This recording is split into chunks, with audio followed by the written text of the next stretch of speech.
Okay, welcome to Wellness Wednesday. This week's topic is all about the critical role of copper inside of the human body.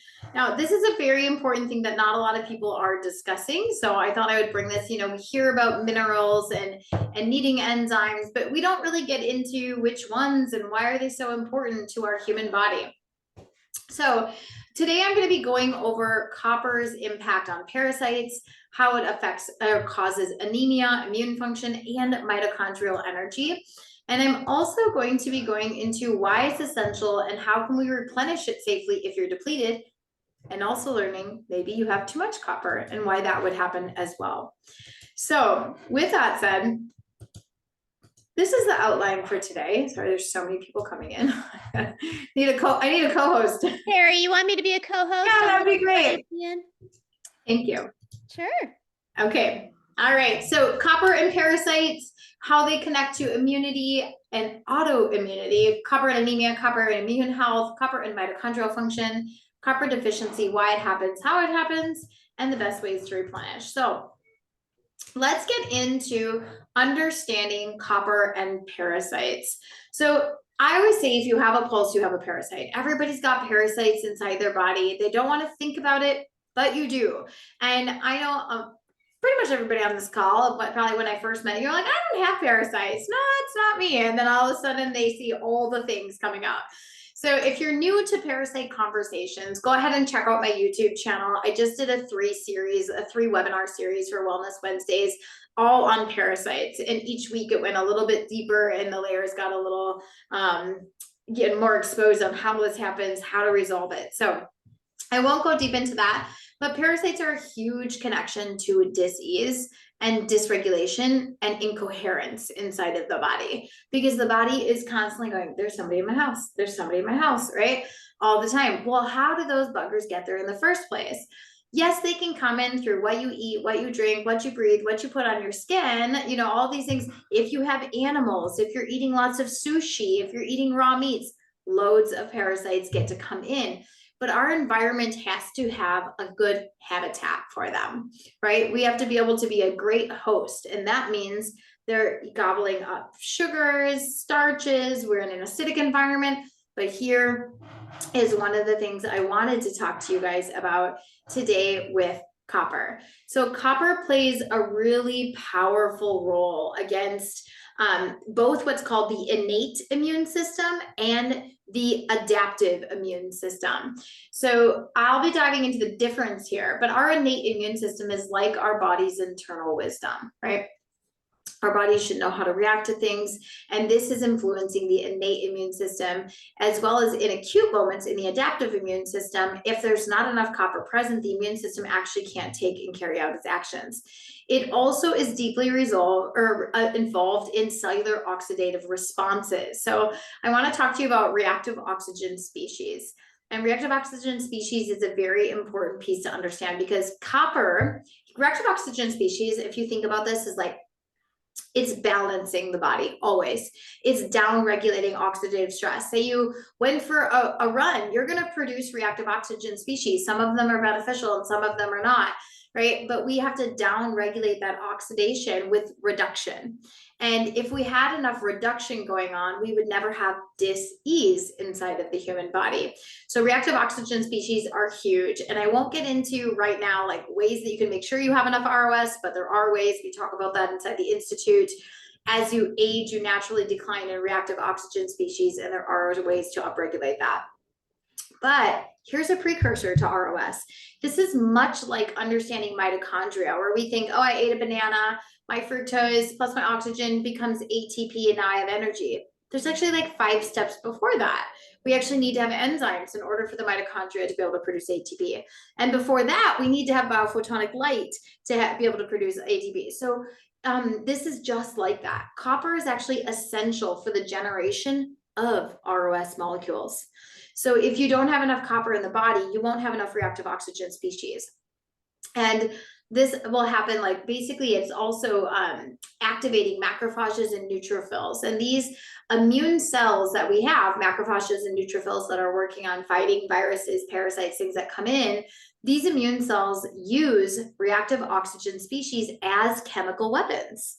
They're literally like, come with me, you're my weapon, right? So the reactive oxygen species are being used as chemical weapons to destroy parasites, fungi, bacteria, and viruses. So if we don't have enough copper, then we aren't going to be able to allow the reactive oxygen species to do their work properly because they're brilliant.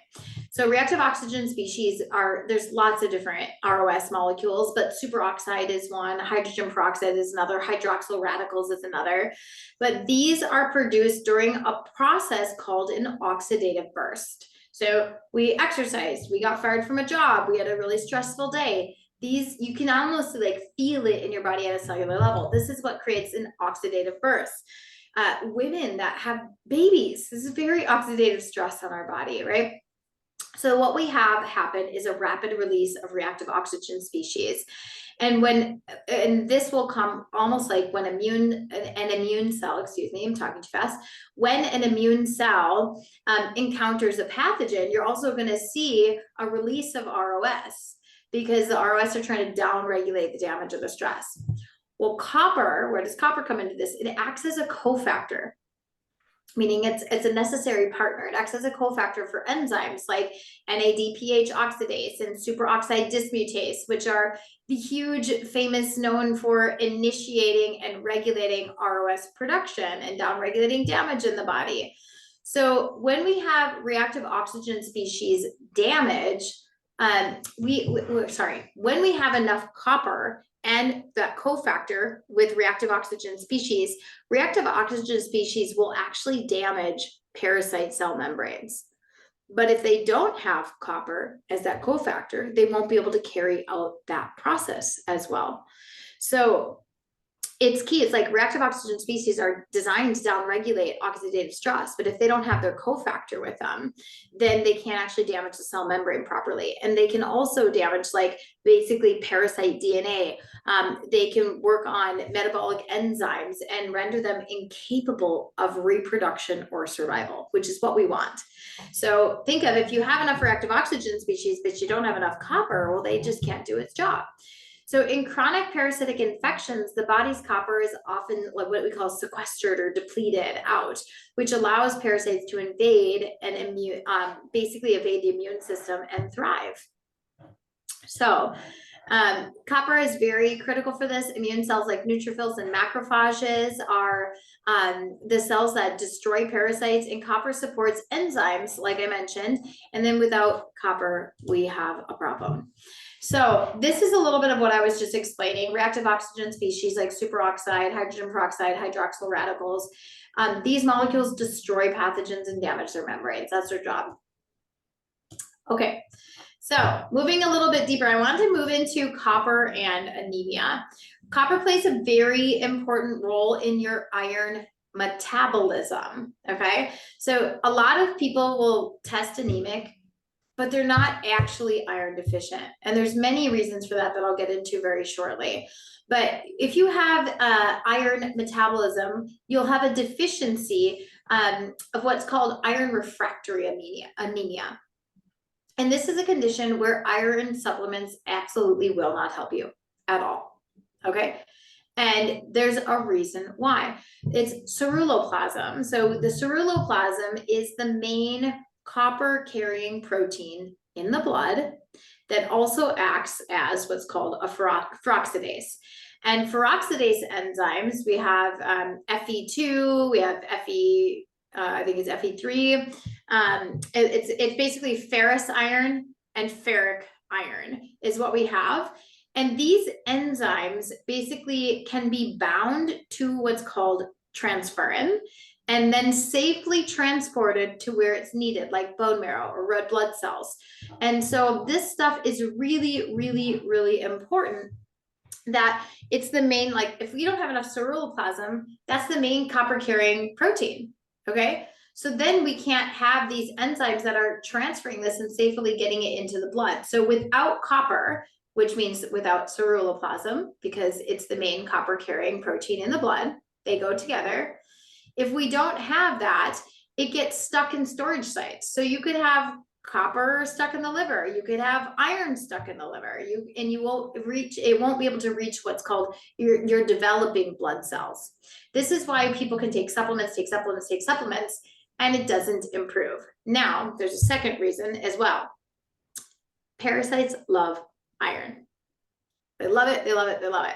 So they will eat up iron. And if you don't have enough copper, the parasites can thrive. Copper and zinc go together, and I'll discuss this in a moment. But if you don't have enough copper in the body, the parasites can really thrive, and they're going to gobble up that iron. The other thing that happens is what's called nutrient cycling. And inside of nutrient cycling, what I see is the body actually pulls the excess iron out of the blood and stores it in the liver so that it starves the pathogen. It's a very smart thing that your body does. So when the pathogen load or the infection is gone, it'll release that iron back into your system. So it's very common. Like, I've never really had an anemic patient that isn't parasitic every time. And now that I'm studying more and more and more about copper, I also know that they are copper deficient, right? Because it's essential for that iron transport and for that utilization. That's what you call, your ferritin stores. This is that whole process. If we don't have transferrin, because we don't have enough copper, we can't transfer it or store it. So then the iron isn't getting utilized or stored or saved or sent where it needs to go. Does that make sense? All right, so this is the complicated thing I was just telling you about. Ceruloplasm, which is a copper carrying and peroxidase enzyme. So it carries copper and it carries iron. Let's put it in English for you, okay? Carries copper and it carries iron, and it converts the ferrous and the ferrit to, basically, it converts your Fe2 plus and your Fe3 plus for safe transport so that you can use it, so that it can go to the blood. I'll keep it in English for you. All right. Now, next is, how does copper affect your immune health? Your immune health is supported because of white blood cells. And this is very important that we understand this. So copper is essential to what I mentioned at the beginning of this call, which is your innate and your adaptive immune function. We have an innate immune function. That means, like, you actually come in with an immune system that's built from your parents. Like, what they're immune to comes through all of this stuff. That's kind of like our innate immune system. And then our adaptive immune system is like, what's in the moment? What did I just get exposed to? Was there an industrial chemical? Did somebody have a cold? What is happening right now? And I'm adapting to my environment, okay? So white blood cell development is a very important piece of this. And so the development of white blood cells happens inside of bone marrow, but it depends on copper for proper cell division and gene regulation. Copper influences what's called interleukin-2 or IL-2, and that's a cell signaling pathway that basically activates T cells. These are our helper cells, the T lymphocytes. So these are the key players in all adaptive immunity is T cells. I need T cells on board. If someone exposed me and sneezed in my face, I need T cells. And in order for me to get T cells, I need a signal from interleukin-2. In order for me to get a signal from IL-2, I need copper. Make sense? All right. So copper modulates also macrophages, and it's called phagocytosis and neutrophils, and basically all of this activity of activating killer cells. So NK cells are called the natural killer cells, NK cells, natural killer cells. These are essential for clearing infections. So if we don't have natural killer cells, and we don't have macrophages, and we don't have neutrophils, we're in trouble. But if we do, we should always have them in the adaptive and in the innate immune system, but copper modulates them. Now, that keyword is modulates, okay? Because it knows when to not release, it knows when to downregulate. It's modulation. So when we have autoimmunity, we have a complete dysregulation. This means we are copper deficient, unless it's Graves', and I'll get to that shortly. So these are the big factors. Yes, that I wanted to talk about there. So Next is understanding superoxide dismutase. Superoxide dismutase, or SOD1, is known as copper over zinc minus SOD. It's like a mathematical equation for your body, but it's a major antioxidant enzyme that's in the cytosol of the cell. And what it does is it takes any superoxide oxidizing, just to break it down, radicals, think oxidative stress. It converts superoxide radicals, which are harmful byproducts of cellular metabolism. So we all have a metabolic system. We all have metabolism. We produce helpful things and unhelpful things. Byproducts, if they're harmful, it's usually because we've eaten something harmful, right? Or we've consumed something harmful. So harmful byproducts of cellular metabolism is what is being converted. And it converts them into hydrogen peroxide, H2O2, which then can be safely broken down by other enzymes. And this is very important. It's like the liver is always converting something to a different version so that it can then break it down, okay? And without sufficient copper, this is where the connection comes in, SOD1 activity drops significantly, meaning the superoxide dismutase, the superoxide dismutase cannot start down regulating or converting any of these harmful chemicals. So what is the result?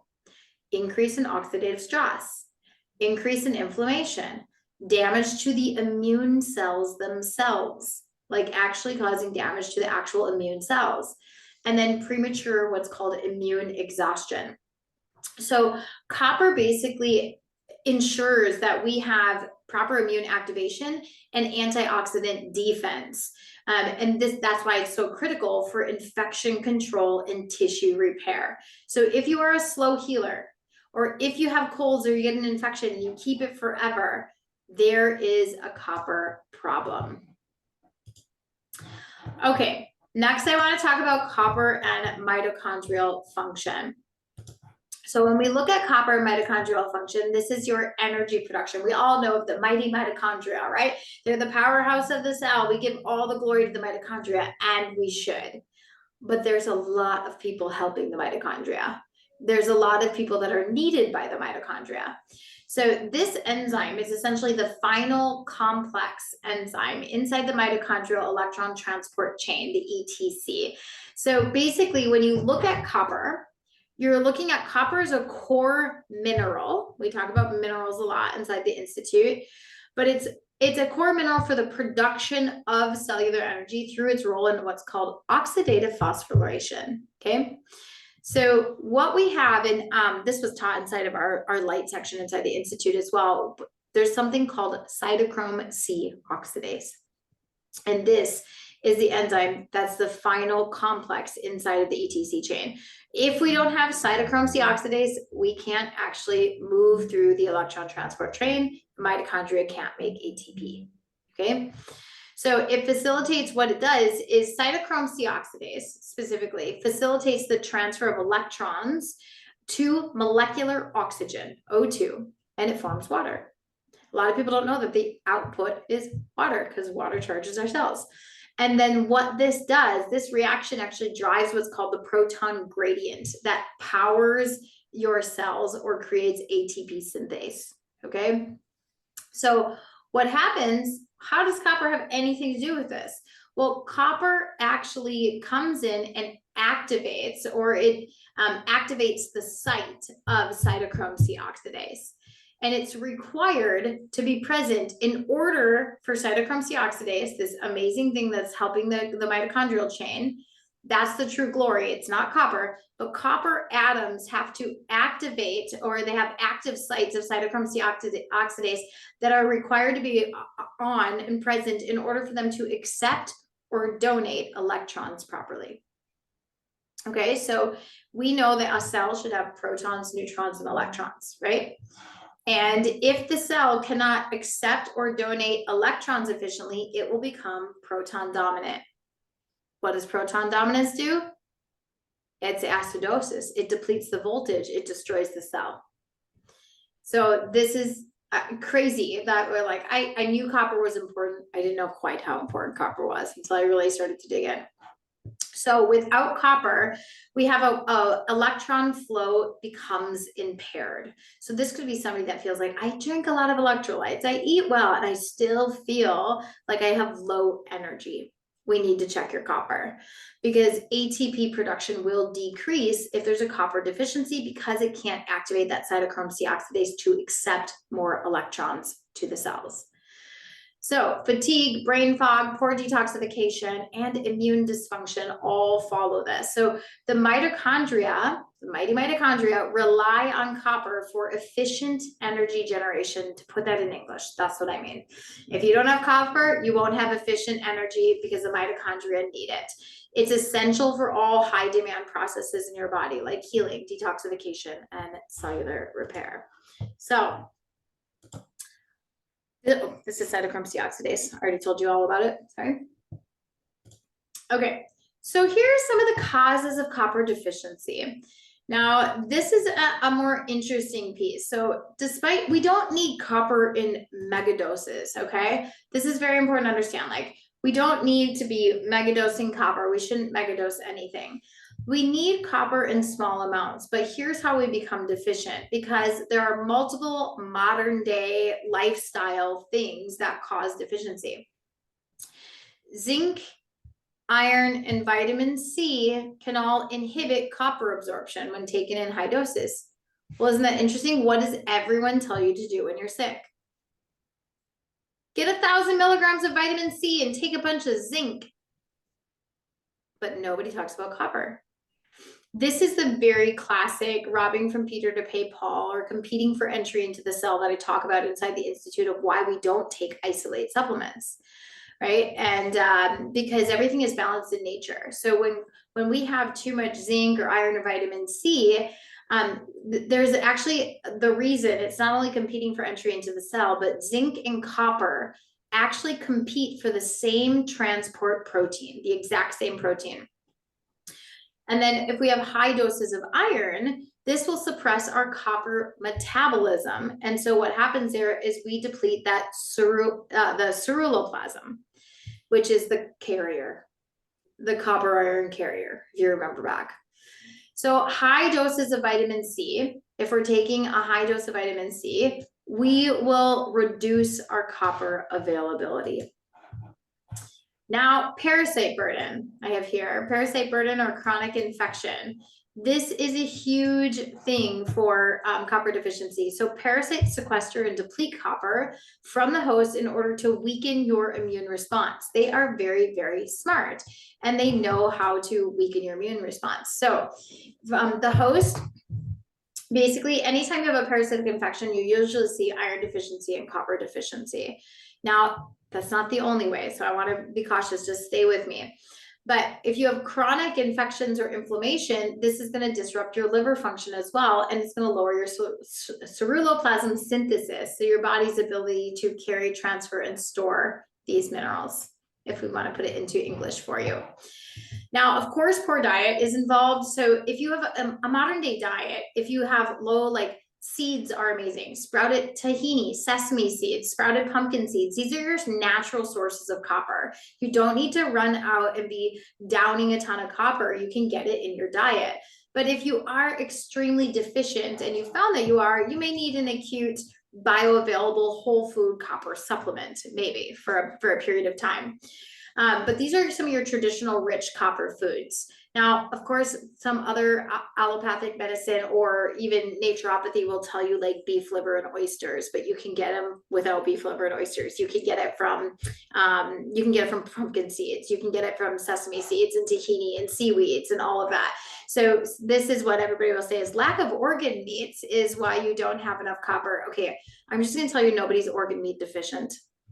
All right, there's nobody that's organ meat deficient, and this is this is an imbalance of the terrain that is telling you there's parasites present. Maybe you're not eating enough minerals, so you don't need organ meats to get those copper minerals. We actually don't need as much as you think. If you're drinking a plant algae every single day, if you're having some tahini or some sprouted seeds in your diet, you're probably getting enough. Seaweeds are great. But yeah, I found this one, lack of organ meats. I wanted to keep it on there on purpose because there's such a movement right now, okay, on this. Now, liver dysfunction is the other. Non-alcoholic fatty liver disease is actually the #1 reason right now for liver transplants, which is insane. It's mainly caused by pesticides and glyphosate tearing apart the gut microbiome. And mold toxicity, of course, is another huge causation. So I call this like the environmental exposure to antigens. You know, an antigen is anything that is an intruder in your house, whether that's a parasite, a pesticide, a toxin, whatever it is. If it's synthetic and it's not welcome and it's not part of your body's composition, it's an antigen to your immune system. And so your immune system will respond, and you may have excess fluoride in your water. You may have cadmium in your water, or lead, or you just aren't getting enough bioavailable copper. But I want to tell you something before you write me off down the conspiracy lane. But I went down this rabbit hole studying copper, and I learned that basically when you have copper pipes, it basically neutralized fluoride, and they wanted fluoride in our water. And therefore they removed all of the copper pipes and went plastic. So very interesting that we used to have copper pipes. We used to get copper from water. You see copper cups and all of that. So it's just an interesting side note. Where was I at? Let's see. Okay. So exposure to these things, obviously, fluoride depletes copper, right? So fluoride in your water, fluoride in your toothpaste, it depletes copper, which is why we got rid of copper pipes. All right. So the best ways to replenish copper: sesame seeds, tahini, pumpkin seeds, spirulina, sea moss, and maybe a bioavailable copper supplement if you're in an acute state. If I would say if somebody had like a really acute infection and they just weren't moving through it, would I give them some bioavailable copper supplement? Sure, for sure I would. Avoid any isolates, zinc, iron, or vitamin C unless balanced, meaning it's coming from a whole food form. Nature is always balanced. An isolate zinc will deplete and compete for that same protein as copper is, and now you'll have a problem. So and this is where I'm going to go into next, when we have really high copper, I'm going to tell you what to do, because there's some people that have really high copper, like postpartum women. This is very, very common because our copper skyrockets during pregnancy, and the body actually needs to be able to come back down. Whole food based copper supplements, I said, like shilajit or plant supplements, things like that are natural minerals. And then you can test your copper. I recommend through a serum copper or ceruloplasmin test. I don't recommend the hair test. And the reason I don't recommend the hair test is because this strand of hair is telling you a lifespan of the minerals that are accumulated in your hair. It's not telling you the acute. It's not telling you the in this moment. So here's what's next. Copper can also be too high, you guys. And this is what a lot of people don't realize. So copper is a liver-related issue no matter what.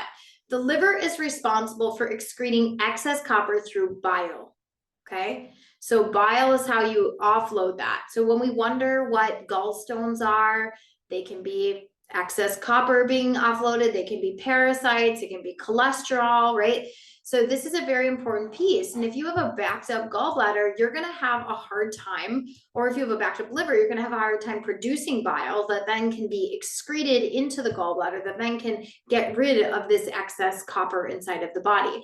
So all pregnancy women go through a beating essentially in the liver. One, our estrogen accelerates over 1,000 times. What organ processes and metabolizes estrogen? The liver. Right? Number two, women often have whatever they want to eat during pregnancy, which is the worst time to eat whatever you want.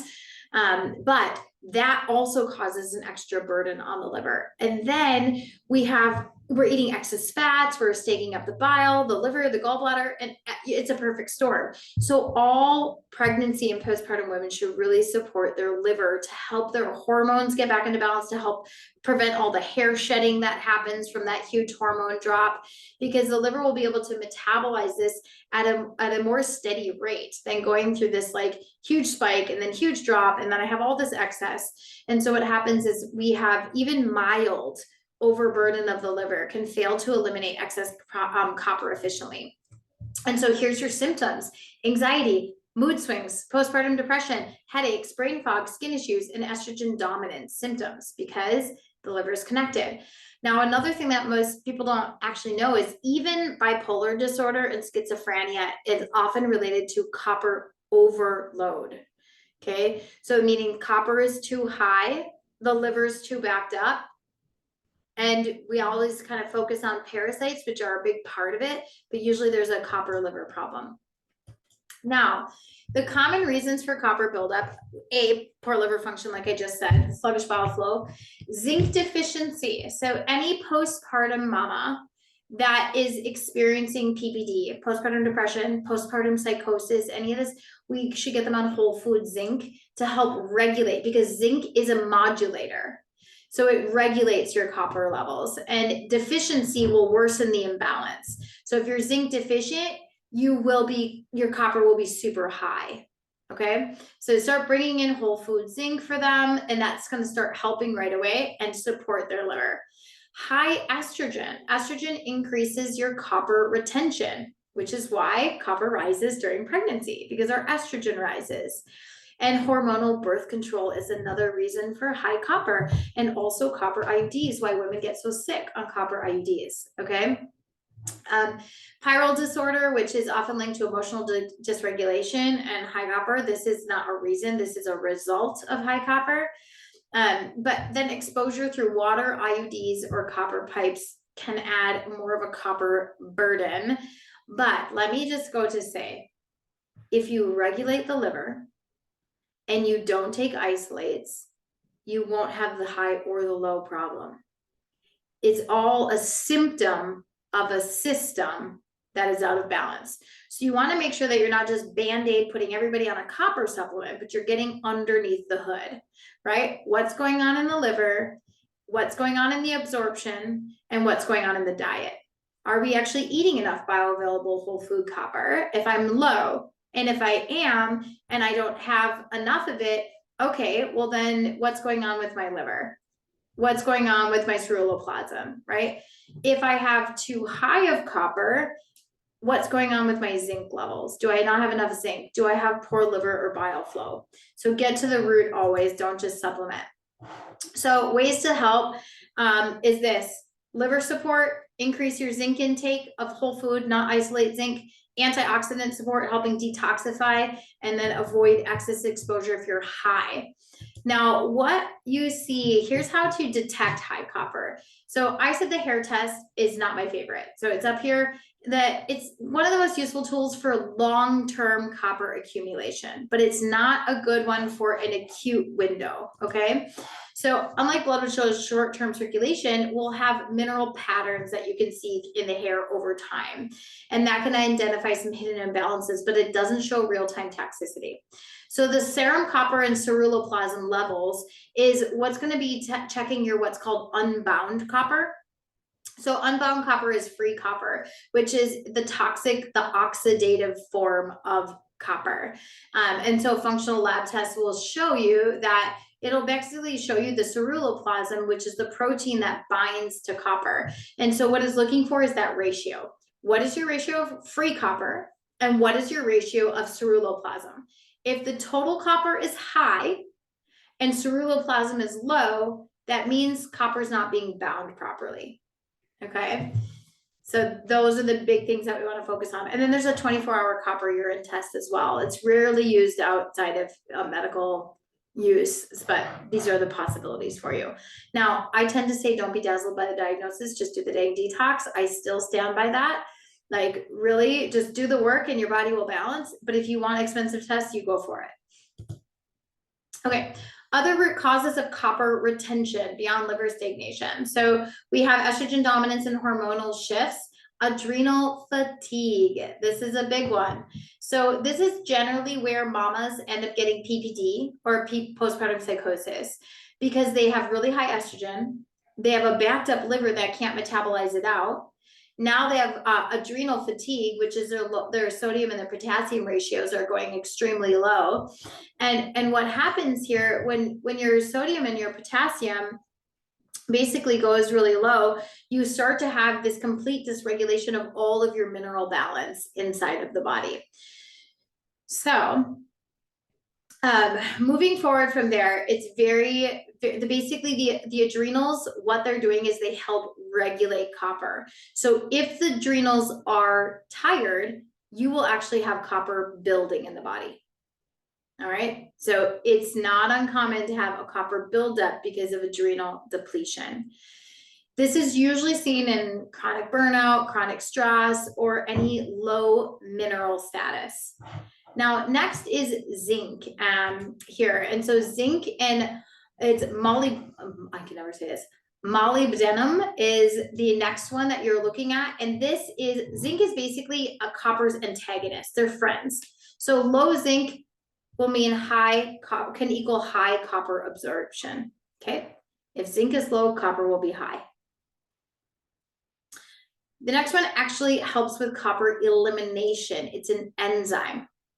So if you don't have enough of the molybdenum, then you will not have enough enzyme that is excreting it out of the body. So a zinc or enzyme deficiency.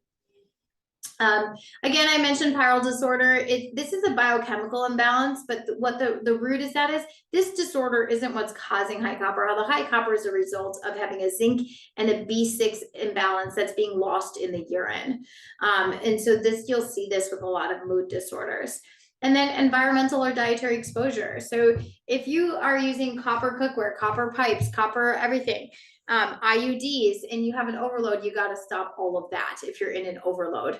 Of course, you're trying to eliminate your excess copper exposure and then down regulate the copper consumption, but that's still not the root. The root is your liver, the root is your adrenals, and the root is your diet. Okay, so when you get to the root, you'll fix the problem. All right. Where was I? It doesn't show me which one I'm on. Sorry. Okay, so I did that one. Okay, here we go.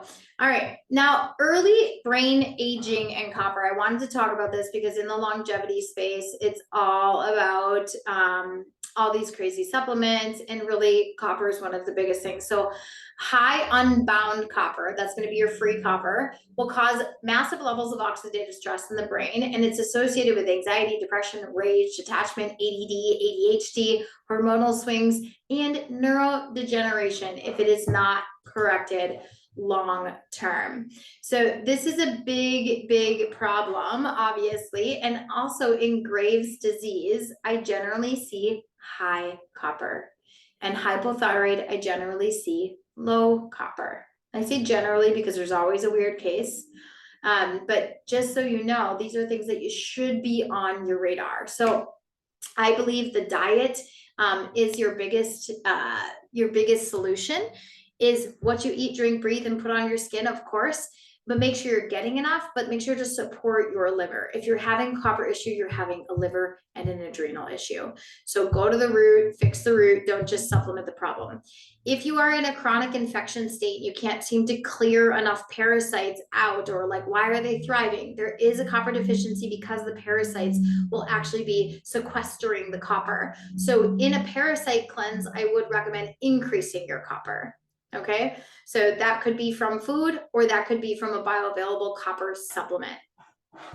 So that is what I wanted to share today. We have more information like this coming up at the Institute of Regenerative Health. Our next round starts June 14th. The doors close. This Saturday is our meet and greet. And if you want to see our incredible team, this is the Institute of Regenerative Health now. Absolutely amazing what we have. It's a 34-week program. We are now globally accredited through the International Practitioners of Holistic Medicine. And we have everything you can imagine. Dr. Patrick Porter from Neuroplasticity and Healing the Body Through Brainwaves. Dr. Jerry Tennant, who wrote Healing is Voltage, and he's globally renowned for his work in helping people increase their voltage by removing trauma, scars, emotions, toxins, you name it, dental infections. He's really been a loud voice in this world, and I'm so grateful to be working with him. We have Gio from Elemental Rhythm, really talking about breath work, and he's going to be bringing the science and the scientific studies of miraculous healing, how that happens, what's happening with CO2 and at what levels, and what sort of breath work you need to do for that. And then Marsha Van W is working on NLP and neuro-linguistic programming and how to access these tools for yourself and for your clients.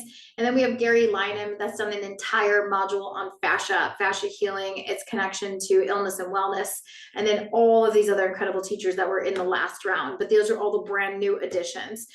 Justin Glessner, Rudy, all talking about light circadian rhythm, our light environment. Dr. Catherine Clinton on quantum biology, Nuna Nina on the magnetic view, Siggy on deep liver training and beyond. And there's 2 more people in the works that I can't announce yet, but it's 99%. And I'm so excited. So just stay tuned for more, guys. If you know somebody or want to jump back through the program, you are welcome to join us at the Institute of Regenerative Health. We are a beautiful and amazing family. And we're on a mission to change the world and get past all of the noise. I'll just call it the noise.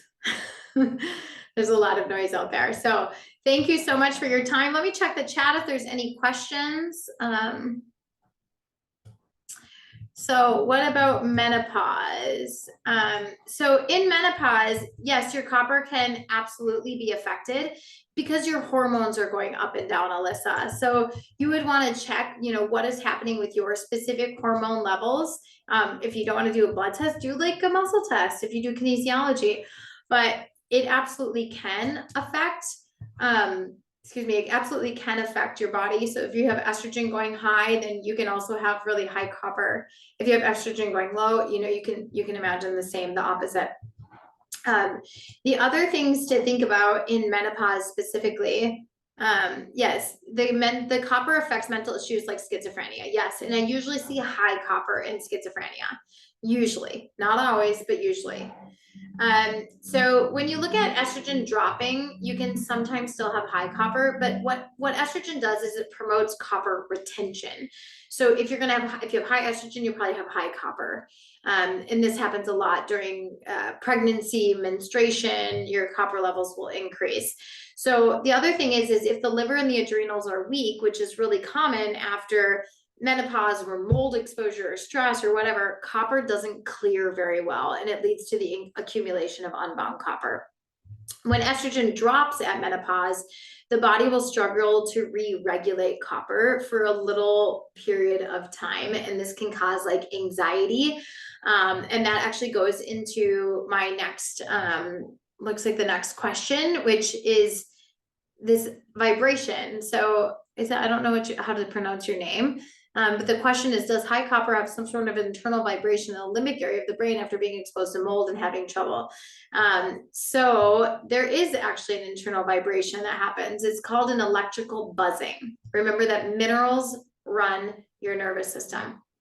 So you'll have an electrical buzzing, especially in the limbic system and the nervous system, particularly when combined with mold toxicity.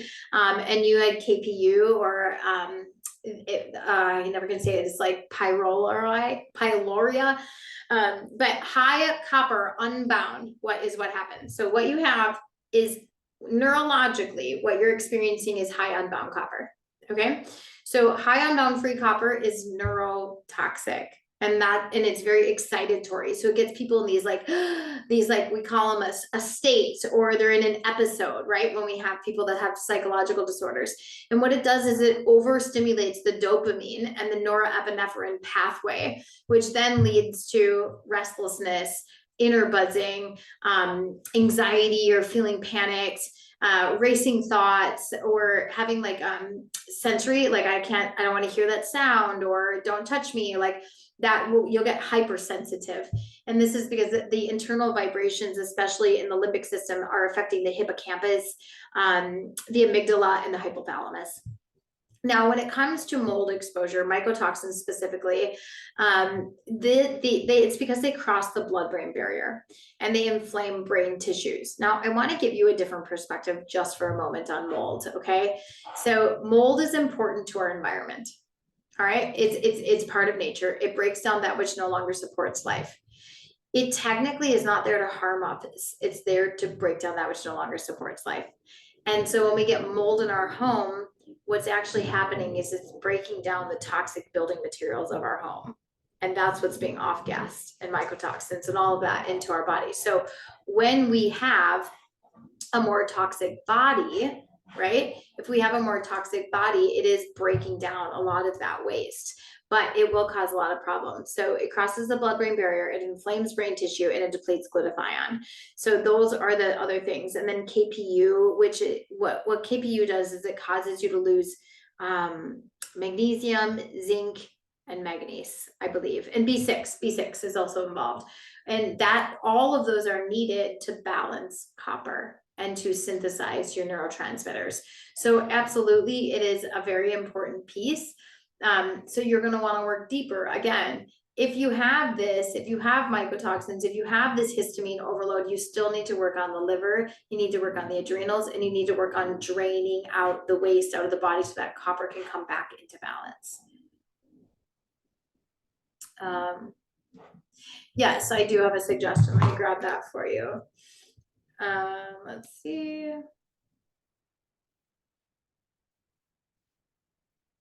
Sorry, let me grab it. It is,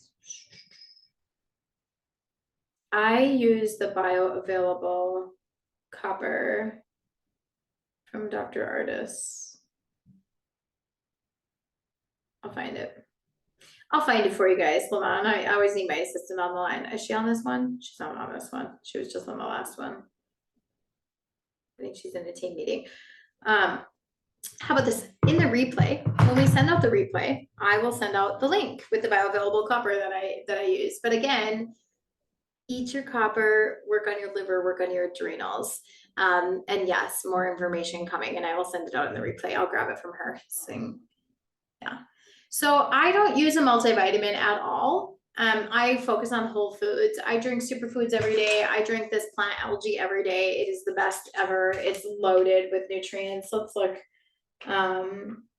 Yeah, it's loaded with nutrients, micronutrients, fatty acids, vitamin B6, vitamin K, vitamin E, vitamin A, potassium, iron, vitamin D, like all of it. It's amazing.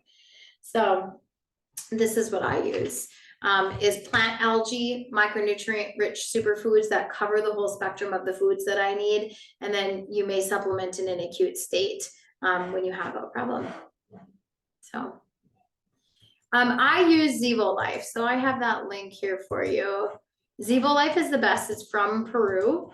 Sorry,